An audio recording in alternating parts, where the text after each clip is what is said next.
اچھا جی، بسم اللہ الرحمن الرحیم. بس خاموشی. بسم اللہ الرحمن الرحیم.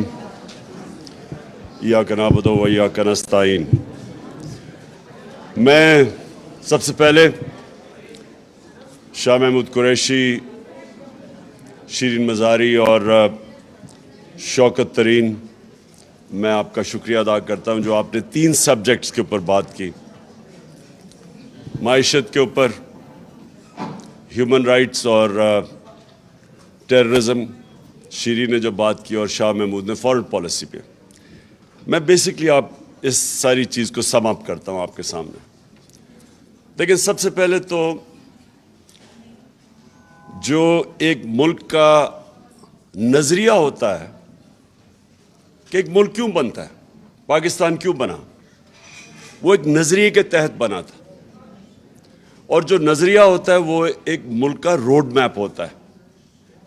آپ کا جو فاؤنڈنگ فادرز پاکستان کے، جنہوں نے ایک آبجیکٹو، پلیز خاموشی تھوڑی، جو آبجیکٹو ریزولوشن پاس کی تھی، وہ بیسکلی ایک بڑی ڈسکشن کے بعد ایک روڈ میپ آیا تھا کہ پاکستان کیوں بنا ہے.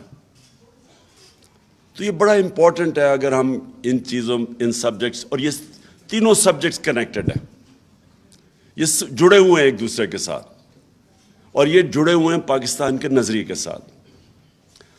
نظریہ پاکستان کا یہ تھا، پاکستان ایک اسلامی فلاحی ریاست بنے گی. بڑا کلیئر نظریہ تھا. اور وہ ریاست بیس کس پہ تھی؟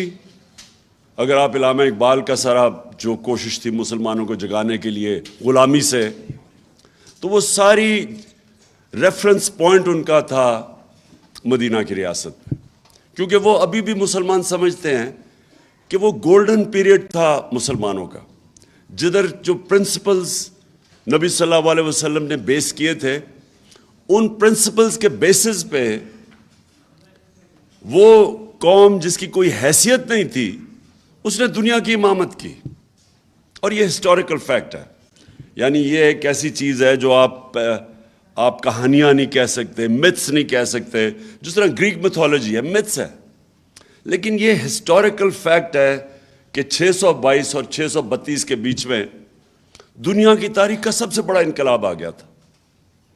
وہ انفارچونیٹلی ہمارے ملک کے اندر کبھی اس کی، ہم نے اپنی یونیورسٹیز میں ڈیبیٹ نہیں کی، ہم نے اپنے بچوں کو نہیں بتایا کہ وہ کیا چیز تھی کہ ایک دم ٹرانسفارم ہو گئے انسان. لوگ، میں اسکول میں جب ہمیں پڑھایا جاتا تھا تو ہمیں یہ تاثر آتا تھا کہ وہ جنگیں مسلمانوں نے جیتی، اس لیے وہ ایک دنیا کی عظیم قوم بن گئے. تو جو یہ 10 سالوں کے اندر صرف 12 سے 1400 ٹوٹل، 1200 سے 1400 ٹوٹل جو کیجولٹیز تھی دونوں طرف، یہ ٹوٹل یہ تھی 10 سالوں میں، جبکہ وہ سارا عرب ان کے نیچے آ گیا تھا. تو وہ فکری انقلاب تھا. It was a revolution of the minds. انسان چینج ہو گئے تھے. اور اس کے اوپر کبھی اس ملک میں، میں سب سے مہنگے اسکول میں پڑھا ہوں، میں اور شاہ جی، ہمیں تو کبھی کسی نے نہیں سمجھایا اس انقلاب کا، بلکہ ابھی بھی لوگوں کو نہیں پتا. جو وہ انقلاب، علامہ اقبال بار بار کیوں کہتے تھے؟ علامہ اقبال کی آپ ساری شاعری دیکھ لیں، خودداری، خودی، وہ جگا رہے تھے لوگوں کو. کیونکہ جو غلام ہے، یہ یاد رکھیں، غلام کی کبھی پرواز اوپر نہیں ہوتی. غلام تو اچھا غلام بن جاتا ہے. کبھی غلام، وہ اپنا جو اللہ نے ہم سب کو جب اپنی سب سے بڑی مخلوق بنایا، سب سے عظیم، اشرف المخلوقات، تو انہوں نے جب شیطان نہیں جھکا تو اس کو کہا گیا کہ تمہیں نہیں پتا میں نے اس پہ کتنا پوٹینشل، کتنی پاور دیا انسان میں. تو ہم سب میں وہ پاور ہے. لیکن وہ پاور ہم تب ڈسکور کرتے ہیں جب ہم اپنی غلامی کی زنجیریں توڑتے ہیں. ایک صرف آزاد انسان کی پرواز اوپر ہوتی ہے. تو میں جب یونیورسٹی گیا انگلینڈ میں، اور میں نے ان کا سسٹم دیکھا، اور پھر میں بڑی دیر پروفیشنل کرکٹ کھیلتا تھا. آدھا سال میرا کوئی 15-20 سال ادھر ہوتے تھے, آدھے میں پاکستان دیکھتا تھا, تو میں کانٹراسٹ کر سکتا تھا. مجھے بڑا موقع مل گیا دو معاشروں کو موازنہ کرنا.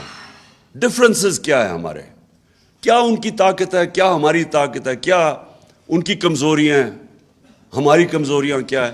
یہ مجھے بڑا زبردست, آدھا مہینہ آدھا سال ادھر گزارتا تھا, آدھا سال پاکستان گزارتا تھا. تو مجھے دونوں جو سوسائٹیز تھی ان کو میں نے بڑی اندر سے دیکھا. اور میں شاید وہ پاکستانی تھا جس کو ایک برطانیہ کے انگلش اسٹیبلشمنٹ نے اپنایا, تو میں نے اندر سے ان کو دیکھا. تو دیکھیں, جو چیز ایک اگر معاشرے نے اوپر جانا ہے, اس کی پرواز اوپر جانی ہے, تو آزادی کے بغیر معاشرہ اوپر نہیں جا سکتا. اب وہ کیا چیزیں ہیں جو اب, اور اسی دوران میں نے پھر سٹڈی کیا اپنی تاریخ. اسی دوران یہاں سے جب گیا نہیں مجھے پتا تھا, آہستہ آہستہ میں نے اپنا سارا اپنی تاریخ, اپنی دین, اس کو سٹڈی کیا.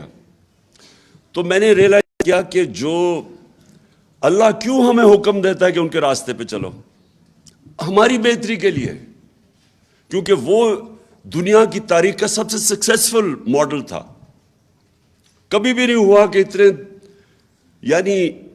اتنے تھوڑے وقت میں دو سپر پاورز گھٹنے ٹیک جائیں, ان لوگوں کی جن کی حیثیت ہی کوئی نہیں تھی, کوئی ٹیکنالوجیکل ایڈوانس نہیں تھا.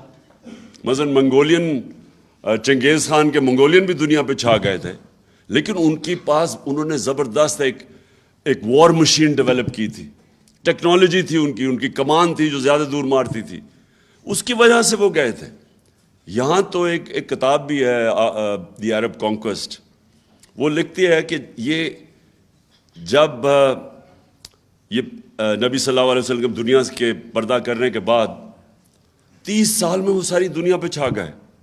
کوئی نئی ٹیکنالوجی نہیں تھی, جو جنگیں ہوتی تھیں ان کے نمبر بھی کم ہوتے تھے, دوسرے زیادہ ہوتے تھے. اور وہ کیونکہ ایک انگریز لکھ رہا ہے, وہ فینومینا اسٹڈی کر رہا تھا کہ کیا چیز تھی, کہ کیا ان کی موٹیویشن تھی.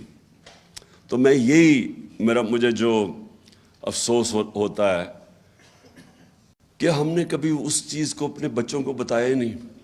میں نے رحمت اللہ عالمین اتھارٹی بنائی اسکالرز کی, تاکہ ان کو کریکولم ڈیولپ کریں ہمارے اسکول کے بچوں کے لیے, تاکہ بچے یہ سمجھے فنومینا, ہم اپنے بچوں کو بتائیں. کیونکہ آج یاد رکھیں, آج جو موبائل فون کی وجہ سے جو آج ہمارے بچوں کو مشکلات اور کنفیوژن کا سامنا کرنا پڑا ہے, جس طرح کا مٹیریل موبائل فون پہ اب ہے, اگر آپ اپنے بچوں کو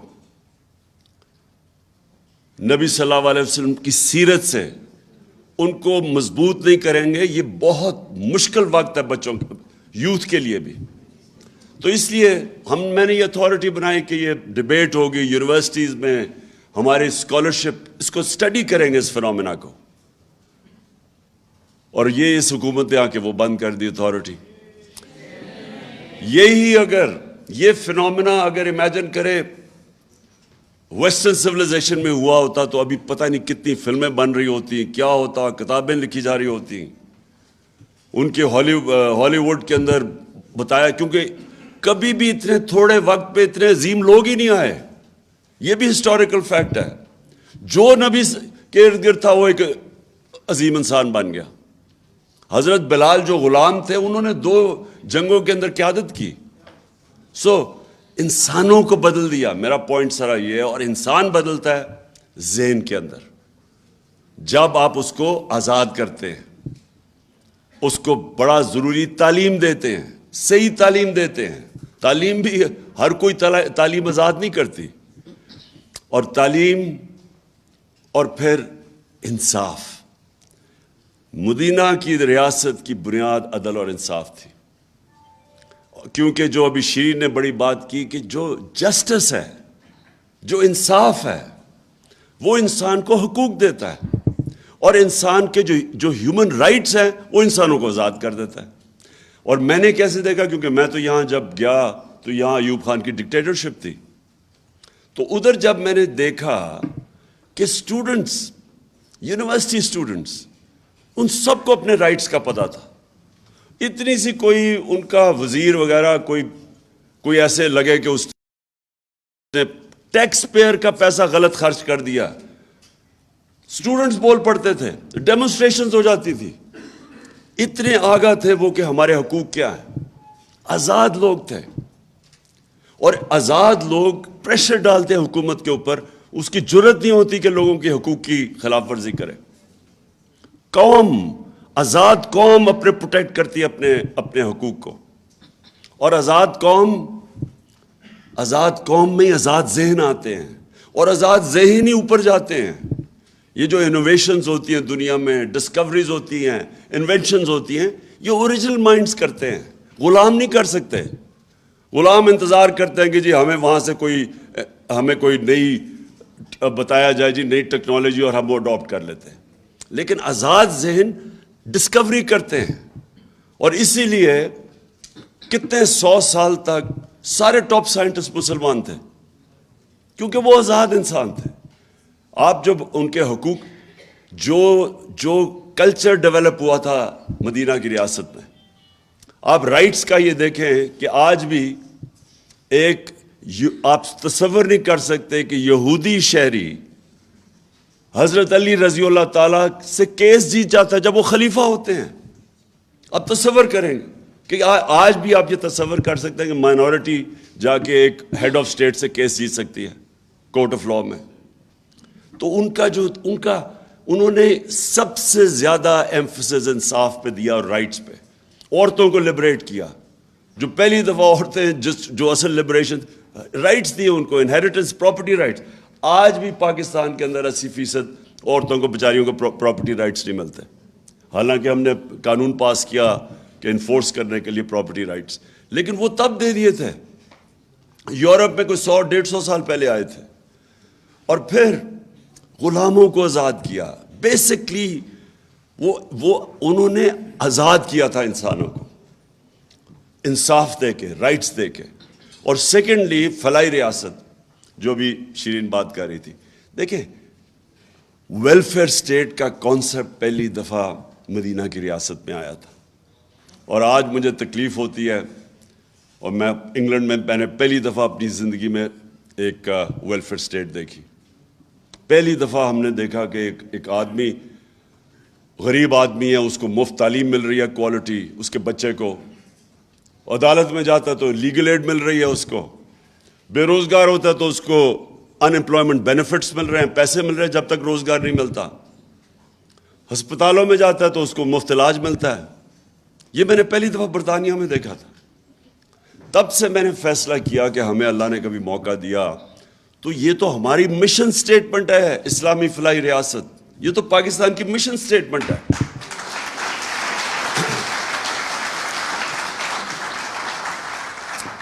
اور پھر یہ جو ہم ابھی شیرین نے بتایا، ہمارا اتنا ہیلتھ کارڈ ہم لے کے آئے، اور آپ اندازہ نہیں لگا سکتے کہ یہ غریب گھرانے کے لیے کتنی بڑی نعمت ہے. آپ اندازہ نہیں لگا سکتے. جو آدمی، میں نے شوکت خانم کینسر ہاسپٹل کیوں بنایا تھا؟ والدہ کو کینسر تھی، تکلیف میں تھی، یہاں کوئی ہاسپٹل نہیں تھا. میں ایک ڈاکٹر کو میو ہاسپٹل میں، مجھے ابھی بھی یاد ہے، ڈاکٹر مسعود ہوتے تھے، میں ان سے کنسلٹ کرنے گیا اپنی والدہ کے اوپر. باہر مجھے اس کی ویٹنگ میں ایک آدمی نظر آ گیا، بوڑھا آدمی. وہ جا کے اس سے وہاں پوچھ رہا تھا کہ اس کا دوائی مانگ رہا تھا. کوئی اس کے جو کمپاؤنڈر جو بھی ہوتا ہے اس کے پاس کہہ رہا تھا کہ ایک طرف پرچی پکڑی ہوئی، ایک طرف دوائیاں پکڑی ہوئی. کہتا میں نے ساری دوائیاں لے لی ہیں. اس نے کہا نہیں، آپ نے نہیں لی، آپ نے ابھی یہ بھی لینی ہے. تو اس کی میں نے شکل دیکھی، بوڑھا آدمی. تو جب وہ گیا، میں نے اسے پوچھا کیا ہوا اس نے کہا یہ سارا دن مزدوری کرتا ہے اور ساری رات اپنے بھائی کے ساتھ بیٹھتا ہے جو کینسر سے مر رہا ہے. تب میں نے فیصلہ کیا کہ ہمارے جیسے لوگوں کو اتنی تکلیف، امیجن کریں بیچارے غریبوں کے اوپر کیا گزرتی. تو سوچے کہ کسی گھر پہ بیماری ہوتی ہے، وہ پہلے سے ہی سبسسٹنٹ مشکل سے اپنا، اور آج کل کے زمانے میں تو میں سوچ بھی نہیں سکتا جو بجلی کا بل دے, بچوں کے اسکول فیس دے, کیا کرے. اور ایک بیماری ہوتی ہے, ساری ایویڈنس شو کرتی ہے کہ ایک ایسی بیماری آتی ہے, سب سے زیادہ جو لوگ غربت کی لکیر سے نیچے جاتے ہیں وہ ایک گھر میں بیماری آ جاتی ہے, اس میں سارا گھر بار اپنا پیسہ پوسا خرچ کر کے مقروض ہو جاتا ہے. تو وہ ہیلتھ کارڈ انہوں نے بند کر دیا, اور وہ بے حسی دیکھیں ان لوگوں کی. وہ یہ کہہ رہی ہے کہ عمران خان کو فائدہ ہو جائے گا اس سے, اس لیے بند کر دو. وہ دوسرا بھی سوچ رہے, ہاں وہ کہہ رہا ہے, وہ دوسرا کہہ رہا ہے, وہ شہباز شریف, کہ ہاں بند کر دیتے ہیں, اور میں کہوں گا ہمارے پاس پیسہ نہیں ہے.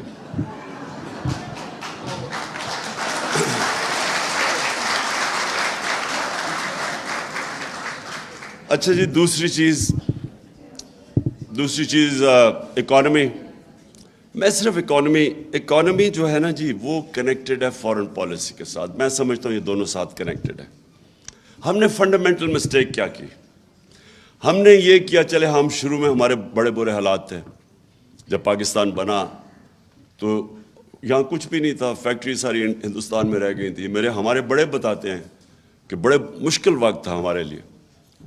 پتہ نہیں 40 لاکھ ریفیوجیز تھے یا کتنے ریفیوجیز آئے ہوئے تھے, یا ملک کے پاس اسٹرکچر نہیں تھا. بڑا لوگوں کا جذبہ بھی ہمیں بتاتے ہیں کہ کس طرح لوگوں نے کام کیا, مدد کی, کیسے ملک کو اٹھایا. لیکن ہندوستان سے خطرہ تھا, تو اس لیے ہم سیٹوں اور سینٹوں میں چلے گئے. امریکہ کے جو 2 بلاکس تھے کولڈ وار میں, ہم ادھر چلے گئے. چلے ٹھیک ہے, یہ ایکسیپٹ کر لیں کہ وہ ہم گئے, ہمیں ضرورت تھی, ہمارے پاس ہمارا 7 گنا بڑا نیبر تھا, اور وہ ہمیں خطرہ تھا اپنی ایگزسٹنس کا. اور پھر پاکستان نے ترقی بھی بڑی کی. 60s میں پرابلی پاکستان کا وہ واقعی ڈیکیڈ آف پروگریس تھا. بڑا ہماری بیوروکریسی انٹرنیشنل سٹینڈرڈ کی تھی. ہماری جو سول سروس تھی آؤٹ اسٹینڈنگ تھی تب, اور سول سروس اور اس نے اور جو اچیومنٹس ہیں ہماری آؤٹ اسٹینڈنگ. بلکہ یہ سارے علاقے کے اندر پاکستان کو مثال بنایا جاتا تھا 60s میں, جو ملک سب سے بہتر ڈیولپ کر رہا ہے. لیکن اس کے بعد کیا ہوا, ہمیں ہمارا جو غلط راستے پہ ہم نکل گئے. ہم نے بجائے یہ سوچنے کے کہ ہم اپنے آپ کو انڈسٹریلائز کریں گے, جو 60s میں ہو رہا تھا, نیشنلائزیشن آ گئی 70s میں, انڈسٹریلائزیشن چوک ہو گئی ہمارے بینکرز بڑی کوالٹی کے تھے. BCCI بن گیا جب انڈسٹریلائز کیا, اور BCCI دنیا میں کوالٹی کا بینک بن گیا. تو ہمارا ملک اس وقت اوپر جا رہا تھا, غلط طرف چلے گئے. ویلتھ کریشن ختم کر دی نیشنلائزیشن سے. اور اس کے بعد جو 80s میں ہم نے یہ سوچا کہ ہم اگر کسی اور کی جنگ یا ان میں شامل ہو جائیں تو اس سے ہمیں ڈالرز ملیں گے. یہ جو ہم ایڈ کے اوپر ڈپینڈنٹ ہوئے, اس نے سب سے بڑا ظلم کیا, کیونکہ یہ دونوں کنیکٹڈ ہے. فارن پالیسی کے اندر بھی آزادی جانی شروع ہوگی جب ایڈ کے اوپر آپ ڈپینڈنٹ ہو جائے, اور جو ہم نے اپنے پیر پہ کھڑا ہونا تھا ہم ہوئے نہیں. دیکھیں, ایک قوم جب تک اپنے ملک کے اندر ویلتھ کریشن نہیں کرتی, اپنے خرچے خود نہیں اٹھاتی, تو وہ تو تھوڑی دیر کے بعد, وہ مقروض ہونے کے بعد غلام بن جائے گی. اس کی آزادی تو جا نہیں ہے. اور آپ کی فارن پالیسی کنیکٹڈ ہے آپ کی اکانومی کے ساتھ. جو ہم نے نیشنل سیکورٹی پالیسی جو لیٹسٹ بنائی تھی, اس میں ہم نے دونوں کو کنیکٹ کر دیا کہ صرف فوج نہیں آپ کو بچا سکتی. جب تک آپ کی اکانومی سسٹینیبل نہیں ہے اور اپنے پیر پہ نہیں کھڑا ہوتی, آپ نہیں آزاد فیصلے کر سکتے. لیکن میرا ایک اور, جب ہماری باری آئی گورنمنٹ میں, تو ہم نے یہ فیصلہ کیا کہ ہم نے اب ایک انڈیپینڈنٹ فارن پالیسی کی طرف جانا ہے, اور ہر وہ چیز کرنی ہے جیسے پاکستان میں ویلتھ کریشن ہو. اس کا مطلب ایکسپورٹس بڑھانی ہے. اور یہ ابھی جو شوکت طری نے بتایا کہ یہ جو وزٹ آیا ہے لنڈن سے, اس نے 5 سال کے اندر ایکسپورٹس تو بڑھی نہیں.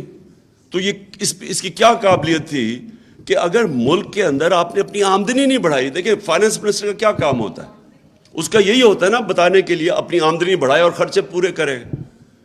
سمپل ٹرمز میں بتائیں نا, یہ کوئی باقی آپ اکنامک ٹرم اور جاگن استعمال کریں گے. لیکن بیسکلی جو آپ سب جانتی ہیں, جنہوں نے خواتین بیٹھی ہیں, جنہوں نے گھر کے خرچے پورے کرنے, ان کو بتاتے ہیں کہ یہ ہماری آمدنی ہے, یہ خرچے ہیں, اب آپ نے بیلنس کرنا ہے. تو بیلنس کرنے کے لیے جو آپ کی جب تک آپ ایکسپورٹس نہیں بڑھائیں گے تو پیسہ کدھر سے آنا ہے؟ اور یہ کون مین، یہ جو آدمی ہے یہ کون مین ہے، کیونکہ یہ تو بہت بڑا فراڈ ہے.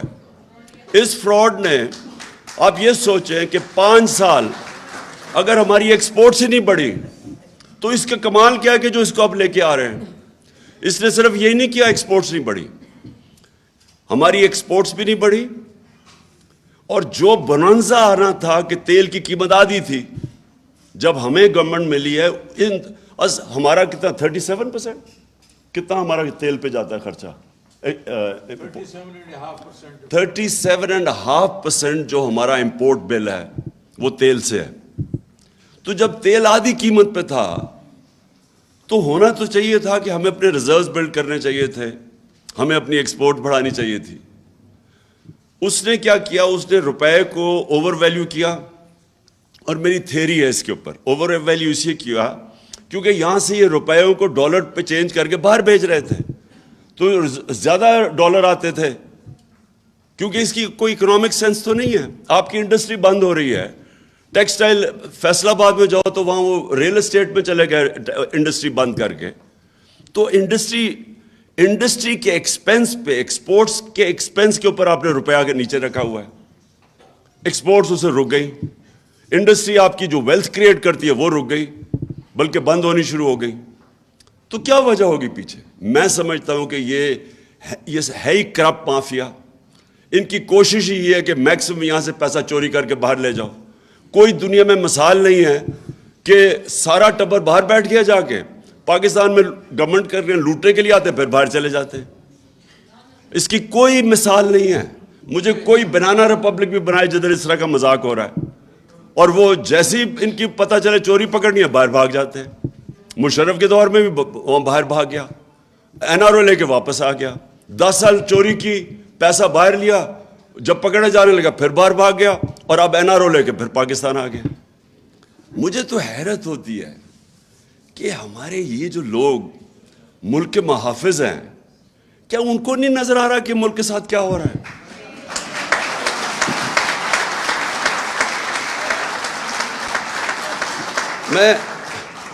ہم نہیں چاہتے، میں اننیسری تنقید کسی کی نہیں کرنا چاہتا اپنے اداروں کو، لیکن مجھے یہ سمجھ نہیں آتی کہ کیا یہ اس کے لیے کوئی جینیس تو نہیں ہے؟ کیا سب کو نہیں نظر آ رہا کہ ملک کے ساتھ کیا ہو رہا ہے؟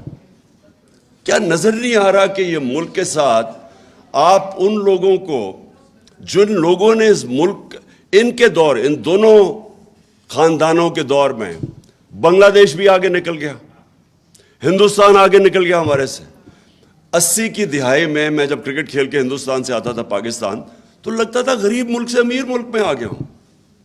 ہم ہمیشہ، ڈاکٹر عشرت حسین اپنی کتاب میں لکھتے ہیں کہ 90s تک پاکستان زیادہ تر اکنامک انڈیکیٹر سے ہندوستان سے آگے تھا، اور بنگلہ دیش کی تو کوئی بات ہی نہیں کرتا تھا.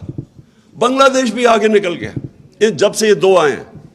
یہ اربوں پتی بن گئے، ملک کو مقروض کر گئے. اور کون سی مائنڈ ہے جو ان لوگوں کو واپس مسلط کر رہا ہے ہمارے پہ؟ یہ پاکستان کے خیر خواہ نہیں ہے جو بھی کر رہے ہیں، جو بھی یہ کر رہے ہیں. میں آپ کو بتاؤں کہ اس سے بڑی ملک کے خلاف غداری نہیں ہو سکتی.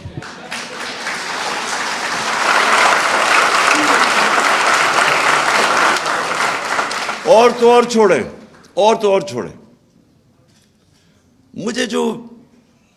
مجھے سمجھ نہیں آتی کہ کیا ہم ریئلائز نہیں کر رہے کہ ہم اپنے ملک کو، معاشی نقصان تو ایک طرف ہے، ہم اس ملک کی اخلاقیات کس طرح تباہ کر رہے ہیں. مولانا رومی کی بڑی فیمس سیئنگ میں بار بار ریپیٹ کرتا ہوں کہ انہوں نے سے پوچھا قوم کیسے مرتی ہے؟ انہوں نے کہا قوم تب مرتی ہے جب اچھے برے کی تمیز ختم کر دیتی ہے. یعنی ایک قوم کا جو ایک ملک کولیپس تب کرتا ہے، اکنامک کولیپس بعد میں آتا ہے، پہلے مورلی کولیپس کر جاتی ہے. جب آپ ایک ملک میں نامور ڈاکوؤں کو سب کے سامنے تماشا دیکھ رہے ہیں کہ ان کو آپ رجیم چینج کا اوپر بھی آنے دیتے ہیں، اس کے بعد وہ آ کے اپنے 1100 ارب روپے کے کیسز معاف کروا رہے ہیں. امیجن کریں، لوگوں کی کمر ٹوٹی ہوئی ہے اس وقت مہنگائی سے، اور انہوں نے 1100 ارب روپے کے کیسز معاف کروا رہے ہیں. اور پھر آتے ساتھ ہی وہ اس کو اتنی شرم نہیں آتی مریم کو کہ میرے داماد کو ہندوستان سے مشین منگوا دو. اور پھر اس کی ایک منٹ بس, اور پھر یہ بھی نہیں شرم آتی کہ اس کی ہاؤسنگ سوسائٹی کوئی بن رہی ہے تو اس میں اس کے اندر جو گریڈ سٹیشن ہے وہ کچھ 60-70 کروڑ روپے کا ہوتا ہے, وہ قوم پہ ڈال دو. شہباز کہتا ہاں وہ ہم نے کروا دیا, یعنی عوام اس کے پیسے دے گی. نارملی جو ہاؤسنگ سوسائٹی ہے اس کے اوپر ہوتا ہے خرچہ, تو وہ بھی 60-70 کروڑ روپیہ. اتنی شرم ہے کہ اتنے پیسے بنا لیے لیکن پھر بھی وہ بیچارے لوگوں کا خون چوسنے آ گئے. اور پھر وہ کہہ رہے جی وہ مریم ناراض نہ ہو جائے. وہ کہتا نہیں فکر نہ کرو, اسحاق ڈار اسے سمجھا لے گا, کون مین کو طریقہ بنا لے گا. یہ ملک سے مذاق ہو رہا ہے. اچھا سو میں ابھی فورن پالیسی کی آپ سے بات کروں کہ یہ دیکھیں کہ یہ شوکت نے جو آپ کو سلائیڈز دکھائی, اس میں کیا نظر آیا. اس میں یہ انہوں نے کہا نا جی کہ ہم نے بڑے مشکل ان کے لیے حالات چھوڑ کے گئے. انہوں نے کہا, یہ بار بار شہباز کہتا ہے جی بارودی سرنگیں چھوڑ کے چلے گئے ہم ان کے لیے. انہوں نے جو ملک چھوڑا تھا, تیل کی قیمت آدھی, 20 ارب ڈالر کا کرنٹ اکاؤنٹ ڈیفیسٹ, بیرونی خسارہ 20 ارب ڈالر. ان کی آمدنی کتنی تھی؟ 19 ارب ڈالر آ رہی تھی ریمیٹنسز, اور 5ویں سال 24 ارب آ رہی تھی ایکسپورٹ سے پیسہ. ہم جب چھوڑ کے گئے دگنی تھی تیل کی قیمت. ہمیں جب انہوں نے جب ابھی یہ رجیم چینج کی سازش کے تحت, یہ ذرا سن لیں فگرز, 20 ارب ڈالر یہ چھوڑ کے گئے, 16 ارب ڈالر ہم چھوڑ کے گئے.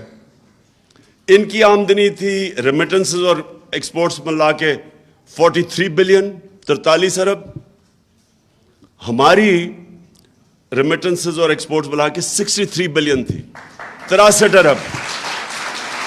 سو 20 ارب ڈالر زیادہ ہم چھوڑ کے گئے, اس کے باوجود کہ تیل کی قیمت دگنی تھی. ایکسٹرا 20 ارب اور خسارہ کم چھوڑ کے گئے 16 ارب, جبکہ ویکسینز کے اوپر علیحدہ ہم نے 3 ارب دیا تھا. اور کووڈ کے دوران یہ یاد رکھیں, یہ لوگ یہ سمجھتے نہیں ہیں, ہم نے اس سے بہت بہتر کرنا تھا. کیا ہوا؟ جس سے ہماری بڑی اچھی, جس طرح شاہ محمود نے کہا, میری بڑی اچھی ان کے ساتھ پریزیڈنٹ شی کے ساتھ اور وہ جو پریمیئر لی, ہماری بڑی اچھی ان سے تعلقات. 2 سال کے لیے چائنا بند ہو گیا, ہم سب کچھ ہمارا بیچ میں رہ گیا. ہمارے اسپیشل اکنامک زونز ہم نے بنائے ہوئے تھے, ادھر سے چائنیز کمپنیز انٹرسٹڈ تھی اس میں, جن سے ہماری بات چیت چل رہی تھی. 2 سال چائنا بالکل بند ہو گیا, ہمیں ادھر سے ہمیں نقصان ہوا. پھر ہمیں ویکسینز کے پیسے دینے پڑے, پھر کموڈٹی سپر سائیکل آ گیا, دگنی ہوگی تیل کی قیمت, جس کی ایکسپورٹس ہماری 37% ادھر. تو اس کے باوجود کم ڈیفیسٹ چھوڑ کے گئے, 4 ارب کم ڈیفیسٹ چھوڑ کے گئے, اور آمدنی 20 ارب ڈالر زیادہ چھوڑ کے گئے. اور ادھر یہ اس کو انہوں نے ابھی جو آپ نے فگرز دیکھے کہ ملک کا ذرا حال دیکھیں آج کدھر پہنچا دیا, کہ آج 5 مہینے میں کوئی دشمن بھی نہیں کر سکتا تھا جو انہوں نے پاکستان سے کیا ہے. 45 یا 47% انفلیشن, مہنگائی, سینسٹیو پرائز انڈیکس 47% پہ ہے. جو ہماری ایکسپورٹس ہے وہ ڈکلائن کر رہی ہیں, اور ریمیٹنسز کیونکہ گیپ اتنا بڑا ہو گیا ہے ایکسچینج ریٹ میں, جو آفیشیل اور جو مارکیٹ میں ہے اس کا گیپ بڑھ گیا, ریمیٹنسز گرنے والی ہیں.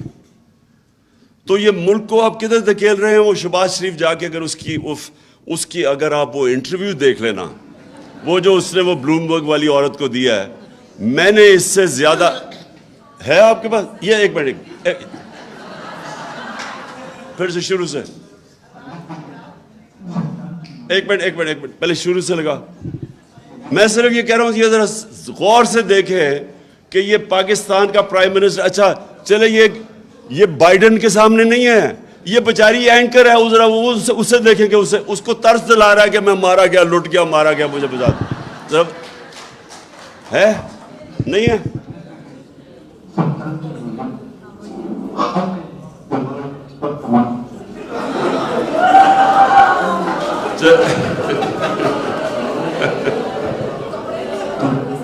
چھوڑو چھوڑو بند کرو اس کو, شکل ہی کافی ہے. میں بس میں ایک منٹ, بس میں اب اس کی صرف شکل دیکھ لیں. مارے گئے, ہم لٹ گئے, خدا کے واسطے ہماری مدد کرو, پیسے دے دو نہیں تو پاکستانی تباہ ہو جائے گا, ہمارا ملک بکھر جائے گا.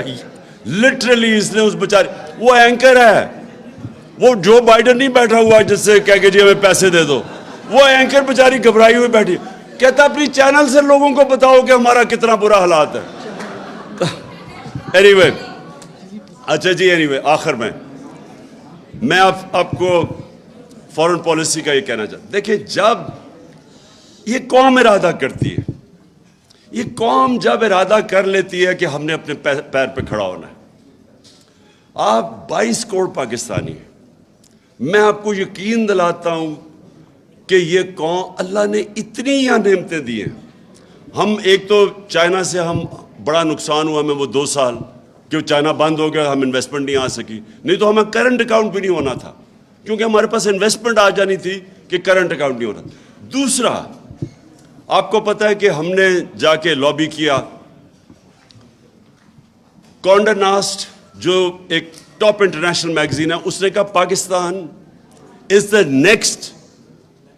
دا نیکسٹ ہالیڈے ڈیسٹینیشن, کہ وہ ملک جس کے پاس سب سے زیادہ جو چھپی ہوئی ہے, ہڈن پیراڈائز ہے پاکستان ٹورزم کے لیے. انفارچونیٹلی 2 سال کووڈ کی وجہ سے ٹورزم ساری دنیا میں ختم ہو گئی. کہنے کا مقصد یہ ہے کہ ہمارے ملک میں اللہ نے ہر کچھ دیا ہے, لیکن جب تک ایک قوم یہ نہ فیصلہ کرے کہ ہم نے اپنے پیر پہ کھڑا ہونا ہے, اس کو اپنی طاقت کا ہی نہیں پتہ چل سکتا. آج آپ ایکسپیریمنٹ کر لیں, 1 منٹ, آپ ایک ایکسپیریمنٹ کر لیں. اللہ نے انسان کو بنایا ایسے, جب اس نے کہا نا کہ سب سے عظیم مخلوق ہے میری, تو اس کی کئی کنڈیشنز ہیں ادھر پہنچنے کے لیے. ایک چیز اس نے کہ انسان اس نے بنایا ایسا ہے کہ اگر آج میں سوٹی پکڑ کے چلنا شروع کر دوں, میری ٹانگیں کمزور ہو جائیں گی. میں اگر اب بستر میں لیٹ جاؤں, میں سارا میرا جسم ہی کمزور ہو جائے گا. یہ اللہ نے بنایا.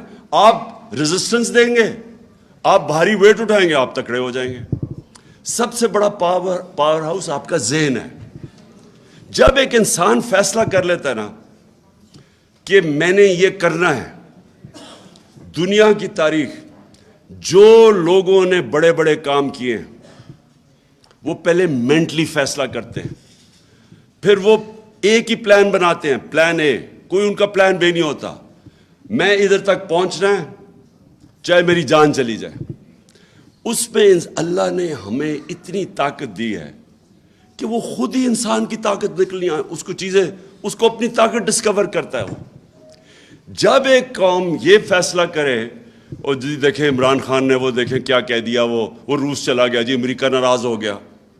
اچھا جی, اس نے نریندر مودی کو کہہ دیا کہ وہ ہٹلر سے انسپائرڈ ہے, دیکھیں انڈیا کو ناراض کر دیا. وہ کشمیریوں کے لیے کھڑا ہو گیا, دیکھیں جی وہ کیا کر دیا. یہ کیا کہتے پھر رہے ہیں, وہ جی ہمیں آئسولیٹ کر دیا. ان کا مطلب یہ ہے کہ آئسولیٹ نہ کیسے ہوتا ہے, ان کے جوتے پالش کرنے شروع کر دو, ان کے پیروں میں گر جاؤ. ان کا مطلب یہ ہے کہ لوگ اس کو اچھی فورن پالیسی کہتے ہیں. یہ فورن پالیسی تو آپ 50 سال سے کر رہے ہیں, تو اب تک تو پاکستان کو سپر پاور بن جانا چاہیے تھا لوگوں کی جوتے پالش کر کے. کیا کیا ہم نے نہیں کیا اس ملک میں, مجھے یہ بتائیں. کبھی سنا کسی قوم نے جا کے اپنے کسی اور کی جنگ میں 80,000 اپنے لوگ قربان کر دیے؟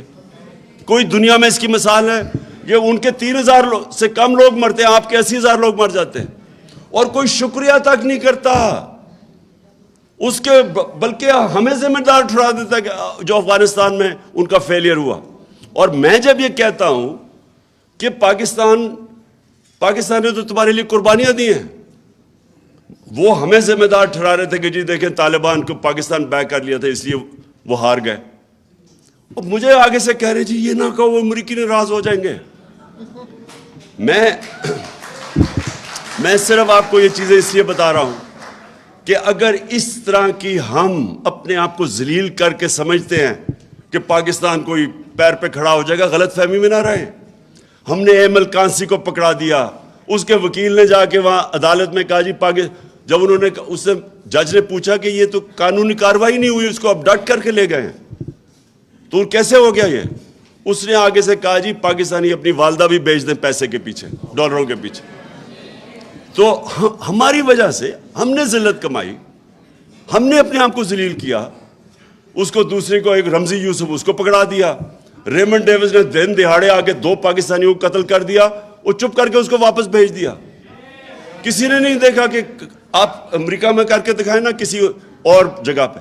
پھر 400 ڈرون اٹیک کر دیے. کبھی ہوا ہی نہیں کہ دنیا کی تاریخ میں کہ آپ ان کی جنگ لڑے ہیں, وہ آپ کے اوپر ہی ڈرون اٹیک کر رہے ہیں. اس کی کوئی مثال نہیں ہے. اور جو فیصلہ کرے, جس کو جو مارے کہیں جی یہ دہشت گرد ہے, کوئی ہم تحقیق کریں ڈر کے مارے کہ جی وہ ناراض نہ ہو جائے. اور اس سے اگر ہم نے یہ جوتے پالش کیے اتنی شیملیسلی, اپنے آپ کو ذلیل کر کے, کیا اس سے کوئی فائدہ ہوا پاکستان کو؟ آج گرے ہوئے پیروں میں, آج جا کے نیو یارک میں بیکاریوں کی طرح بھیک مانگ رہے کہ جی ہمیں کوئی بچا لے, فلڈ آ گیا جی, یہ آ گیا, کسی طرح کوئی پیسہ دے دے. اس طرح کبھی قوم نہیں بنتی, کبھی آج تک دنیا کی تاریخ میں قوم نہیں بنی. میں بار بار مدینہ کی ریاست کی اس لیے مثال دیتا ہوں, وہ پہلے دن مدینہ کی ریاست ہی بن گئی تھی. انہوں نے جدوجہد کی تھی, انہوں نے مل کے, کمیونٹی نے 2 جنگوں کے اندر, جنگ احد اور خندق کے اندر, تو امہ کو خطرہ تھا کہ وہ بچیں گے بھی یا نہیں. فاقے کیے انہوں نے, جب انہوں نے سیج کی ہوئی تھی مدینہ کی, نبی صلی اللہ علیہ وسلم نے 2 پتھر پیٹ پہ باندھ کے کام کر رہے تھے, وہاں قربانیاں دے رہے تھے.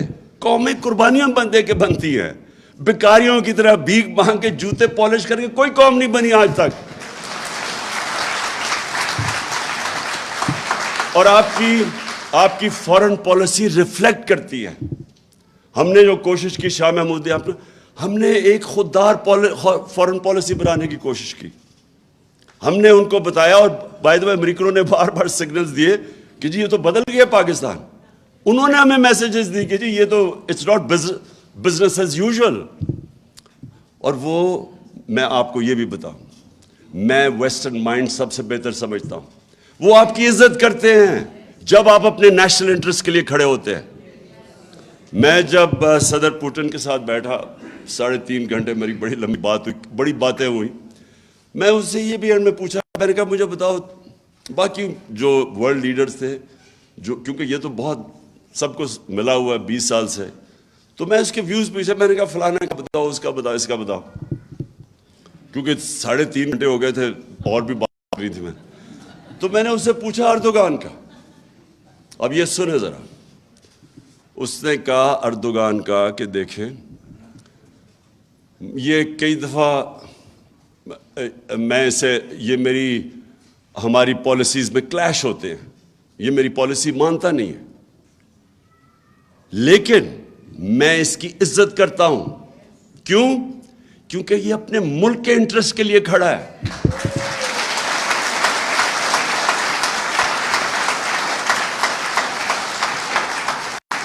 ہماری جو فورن پالیسی ہے, میں آپ کو یقین دلاتا ہوں کہ یہ جس طرح جا کے ابھی چیری بلاسم وہاں سے ہو کے آئی نیو یارک, کوئی آپ کی عزت نہیں کرتا. آپ جتنا مرضی ان کو خوش کرنے کی کوشش کریں, اور ان کے سے اس سے کسی نے ابھی سندھی کسی پولیٹیشین اسٹیٹمنٹ دی, بلاول بھٹو نے پھر پاکستان کو مین سٹریم میں لے آیا. کیا مین سٹریم میں لے آیا؟ مطلب یہ ہے کہ وہ ساروں کو جا کے خوش کر کے آیا کہ جی فکر نہ کریں ہم آپ کے غلام ہیں. اور کیا لے کے آیا ہوگا؟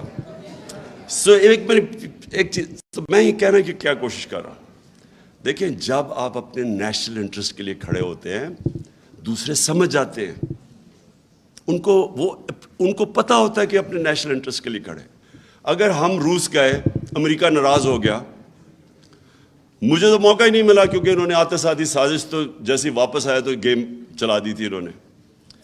لیکن مجھے پتا ہے کہ میں ان کو کنونس کر سکتا تھا, کیونکہ یہ میرا نیشنل انٹرسٹ ہے.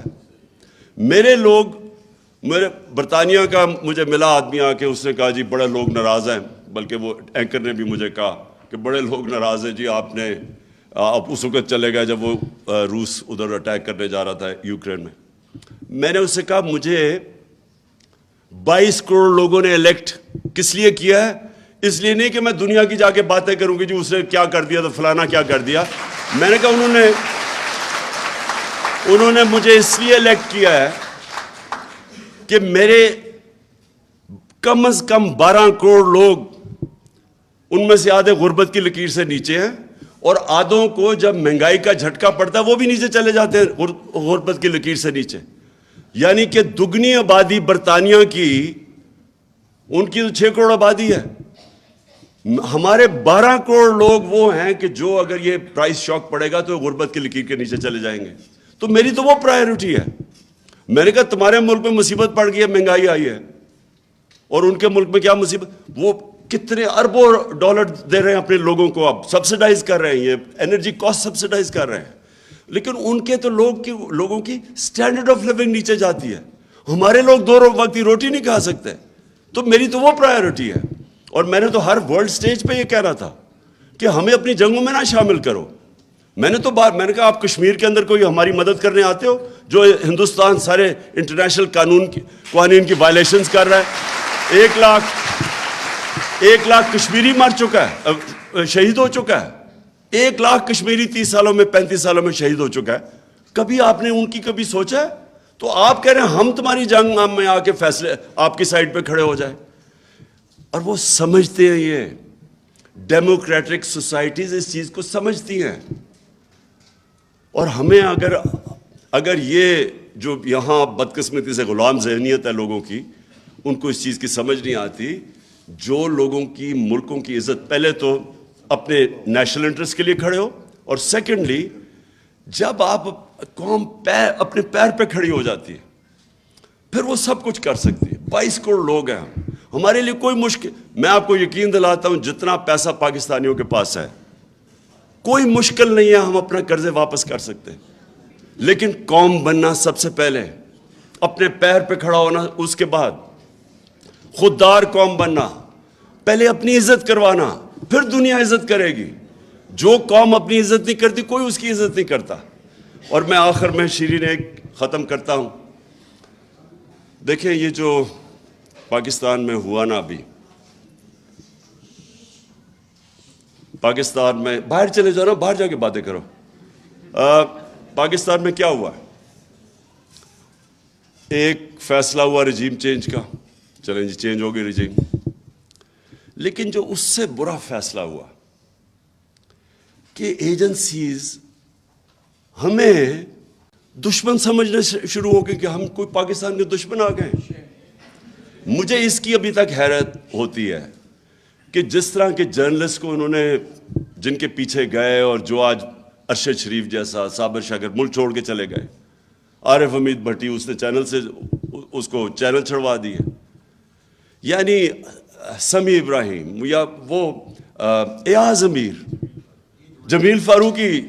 اب یہ جو لوگ ہیں، عمران ریاض، اب یہ سوچے کہ لوگ ان کو جانتے ہیں. یہ تو وہ لوگ ہیں جنہوں نے کبھی لفافے نہیں لیے. جنہوں نے لفافے لیے وہ تو نظر آ رہے ہیں آپ کو.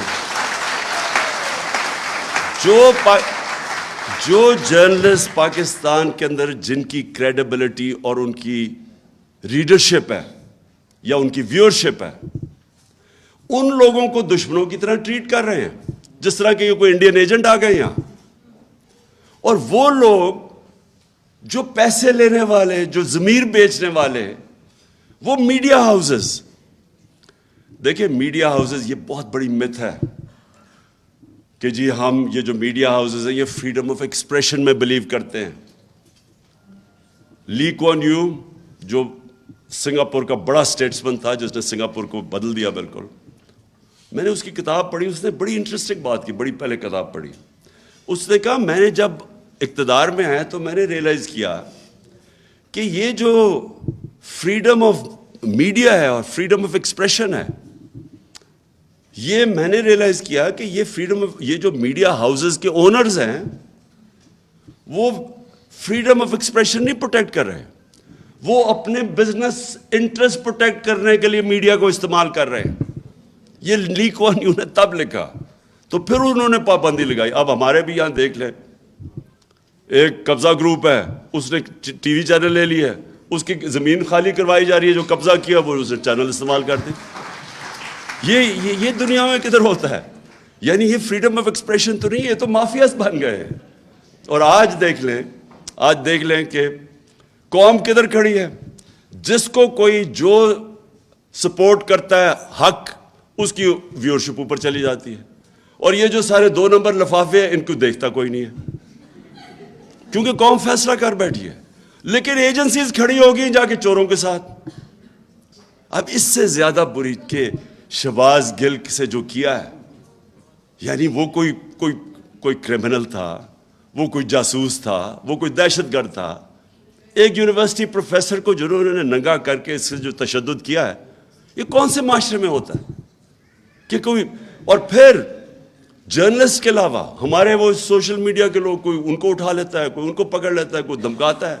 ارسلان ہمارا جو سوشل میڈیا میں ہوتے تھے ہیڈ جو تھے, اس کے گھر 15-20 لوگ گھس گئے, ان کو ساروں کو دھمکیاں دیں. اس کے ایک ہی بیچارہ, وہاں عورتیں تھیں, ساروں کو ڈرایا. ایک بیچارہ نوجوان تھا, اس کو بری طرح مارا انہوں نے. سیف اللہ نیازی, اس کے گھر گھس گئے. یعنی یہ کدھر ہو رہا ہے؟ کوئی ہم دشمن ملک سے آ گئے ہیں ہر جگہ. اچھا, پھر ٹیلی فون پہنچ جاتے ہیں. کوئی ایک آیا مجھے, اس نے کوئی یونیورسٹی میں انوائٹ کرنا تھا, پرائیویٹ یونیورسٹی تھی. وہ میرے ابھی گھر سے باہر ہی نکلا, اس کو دھمکی آ گئی کہ اگر تم نے عمران خان کو بلایا تو پھر یہ ہو جائے گا, وہ ہو جائے گا. یعنی یہ کون سے ملک میں یہ مذاق ہوتا ہے؟ اور یہ اچھا, اور میں اس لیے اپنی قوم کو کہتا ہوں کہ یہ وقت ہے ان کے خلاف کھڑا ہونا. یہ جو نامعلوم کال سے آ کے ڈرانا دھمکانا ہے, اس کو واپس ڈرائے ہو. ان کے اندر کوئی یہ نہیں آپ کے ساتھ کھڑے ہو سکتے. آپ کا بس دیکھیں, آپ کا آئین آپ کو پروٹیکشن دیتا ہے, اس ملک کا قانون آپ کو پروٹیکشن دیتا ہے. آپ کو پتہ ہونا چاہیے کہ یہ آپ کے فنڈامنٹل رائٹس کی وائلیشن ہے, اور قوم اپنے رائٹس پروٹیکٹ کرتی ہے. میں آپ کو شروع میں بتایا تھا کہ جب میں برطانیہ گیا تو وہاں نوجوان ہمارے ساتھ یونیورسٹی والے, سب کو اپنے رائٹس کا پتہ تھا. کبھی کسی نے بتیری شام کو جلائی ہوئی اور پولیس والے نے روک دیا وہاں رات کو یونیورسٹی میں, تو میں دیکھا وہ ایسے کھڑے ہو کے آگے بولتے تھے کہ واہ. اور آزاد لوگ تھے, آزاد قوم تھی, اس لیے اس کو پتا تھا غلاموں کے رائٹس نہیں ہوتے, اور آپ نے اپنے رائٹس کے لیے قوم نے کھڑا ہونا ہے. یہ نامعلوم نمبر سے جو نانسنس ہے, آپ کو ان کے ساتھ بات کرنی پڑے گی کہ تم ہو کون, تم ہمارے ٹیکس کے پیسے کے اوپر تنخواہ پہ چل رہے ہو. تمہیں کس نے رائٹ دیا ہے کہ ایک ملک کے شہری, جو ہم ہیں اس قوم کے شہری, ہم ٹیکس دیتے ہیں, ہمارا ڈیموکریٹک رائٹ ہے, میرا آئین رائٹ دیتا ہے مجھے. تم ہو کون؟ ایک تنخواہ دار آدمی مجھے میرے ٹیکس کے پیسے سے کام کر رہا ہے, اس کو پیسے مل رہے ہیں, اور مجھے ہی دھمکیاں دے رہا ہے کہ تم یہ نہ کرو, تم وہ نہ کرو. تم کون ہو؟ آئین مجھے پروٹیکشن دیتا ہے, آپ کا قانون آپ کو پروٹیکشن دیتا ہے. اور یہ میں ساری قوم کو کہنا چاہتا ہوں کہ دیکھیں, قوم تب تک غلام رہے گی جب تک وہ غلامی قبول کر لے گی. جس دن جو علامہ اقبال کی ساری اگر آپ شاعری پڑھیں تو وہ غلاموں کو جگا رہے تھے, خودی کو جگا رہے تھے, خودداری کو جگا رہے تھے. وہ شاہین کہہ رہے تھے کہ شاہین تو جب تک زنجیریں نہیں ٹوٹتی نہیں اوپر نہیں جا سکتا. وہ جو مولانا رومی کہتے ہیں کہ جب اللہ نے تمہیں پر دیے کیوں زمین پہ چونٹیوں کی طرح رینگ رہے ہو. جب تک آپ کے پر نہیں ہوں گے, جب تک آپ یہ زنجیریں نہیں توڑیں گے. اور یہ زیادہ تر ذہن میں ہے, خوف پہ. وہ جو ڈرا دیا اس نے, میں یہ کر دوں گا, کچھ نہیں کر سکتا آپ کا کوئی. جب قوم فیصلہ کر لیتی ہے کوئی اس کے سامنے نہیں کھڑا ہوتا. اور آج آخر میں تو بڑا خوش ہوا ہوں کہ شہباز شریف کے آفس سے پتہ چلا ہے کہ جناب اس نے عمران خان اور اعظم خان کا کانورسیشن اس نے ٹیپ آج ریلیز کر دی ہے. پہلے تو آپ کو پتہ ہونا چاہیے یہ آفیشیل سیکرٹ ایکٹس کے خلاف ہے, میں سوچ رہا ہوں کہ اس کے اوپر اس چیز میں اس کو عدالت میں لے کے جاؤں, یا وہ 16 ارب کے کیسز جو اس نے 4 آدمی تو مر چکے ہیں نا, مقصود چپڑاسی بھی مر چکا ہے, 3 اور جو گواہ ہیں وہ بھی مار دیے ہیں, ایک وہ جو ڈاکٹر رضوان ہے وہ بھی بیچارہ انویسٹیگیٹر وہ بھی. تو ہمیں تو سمجھ نہیں آتی شروع کدھر سے کریں, ان کے اوپر اتنی کتابیں ان کی چوریوں اور جرموں پہ. لیکن میں یہ کہتا ہوں کہ اچھا چلو, اچھا ہی ہے کہ تم نے سائفر کو لے ہی آئے ہو, اب پبلک کر دو سائفر, قوم کے سامنے لے آؤ, قوم کے سامنے لے آؤ کہ ایک امریکی under secretary of state Donald Lu ایک پاکستان کے ایمبیسڈر کو کیا زبان استعمال کر رہا ہے, کس تکبر سے کہہ رہا ہے کہ اگر تم نے اپنے پرائم منسٹر کو عدم اعتماد کی اس میں نہ تم نے اس کو ہٹایا تو پاکستان کے اوپر بڑے کانسیکوینسز ہوں گے, اور اگر تم نے ہٹا کے اس کو چیری بلاسم کو لیا تو معاف کر دیا جائے گا پاکستان کو. یہ سائبر میں یہ لکھا ہوا ہے, چیری بلاسم میں نے خود ایڈ کر دیا ہے, مطلب تو یہی ہے نا اس کا کہ عمران خان کو ہٹا کے تو یہ پہلے سے اچکن سلوا کے بڑی دیر کی انتظار کر رہا تھا یہ. تو یہ میں آج چاہتا ہوں کہ یہ آپ سائفر کو پبلک کے اندر لے آئیں. جو ڈونلڈ لو نے باتیں کی تھی ہمارے اسد مجید کے ساتھ, ہمارے ایمبیسڈر کے ساتھ, وہ ساری قوم کو اب پتہ چلنا چاہیے کہ وہ کس طرح پاکستان کو دیکھتے تھے, کہ ہمیں کس طرح وہ دیکھ رہے ہیں جیسے کہ ہم ان کے کوئی غلام ہیں. میں آخر میں پھر آپ سب کا شکریہ ادا کرتا ہوں. میں پھر سے کہتا ہوں کہ یہ پاکستان کی تاریخ میں ایک فیصلہ کن وقت ہے, یہ فیصلہ کن وقت ہے. میں نے فیصلہ کیا کہ میں نے کبھی ان چوروں کو قبول نہیں کرنا, کبھی میں یہ چاہے یہ نااہلی کے اوپر, اچھا ایک اور وہ جتنا گھٹیا چیف الیکشن کمشنر ہے نا, اس سے زیادہ میں نے گھٹیا آدمی نہیں دیکھا. آپ یہ سوچیں کہ یہ حکم لے رہا ہے, کس سے حکم لے رہا ہے؟ بگوڑا, جھوٹا, کرپٹ اور نہیں نااہل نہیں, سزا یافتہ ایک چور سے آرڈرز لے رہا ہے کہ جناب کس دن ہمارے وہ ریزگنیشن ایکسیپٹ کرنے ہیں. جو میں کہتا تھا یہ ثابت ہو گیا کہ یہ ان کا نوکر ہے, یہ شریف خاندان, اور یہ ساری جو اس نے ڈرامے کیے ہیں مجھے نااہل کروانے کے لیے, وہ لندن میں بیٹھا ہوا مفرور ڈاکو اس کے کہنے پہ کر رہا ہے. اس کے اوپر خیر اس کے اوپر تو ہم نے آگے بھی چلنا ہے, کیونکہ اس میں اتنی تو شرم نہیں کہ خود ہی استعفیٰ دے دے اس لیٹسٹ آڈیو لیکس کے بعد, لیکن انشاءاللہ اس کو ہم عدالت میں بھی لے کے جائیں گے. لیکن میں یہ آپ کو آج سب کہہ دوں قوم کو کہ دیکھیں یہ وہ وقت ہے جو ساری قوم نے فیصلہ کرنا ہے. اب آپ کے سامنے 2 راستے آ گئے ہیں, یا ان چوروں کے نیچے اور ان کے وہ نااہل اور پھٹے ہوئے بچوں کے نیچے باقی زندگی گزارنی ہے, اور یا حقیقی آزادی کے لیے پاکستان کی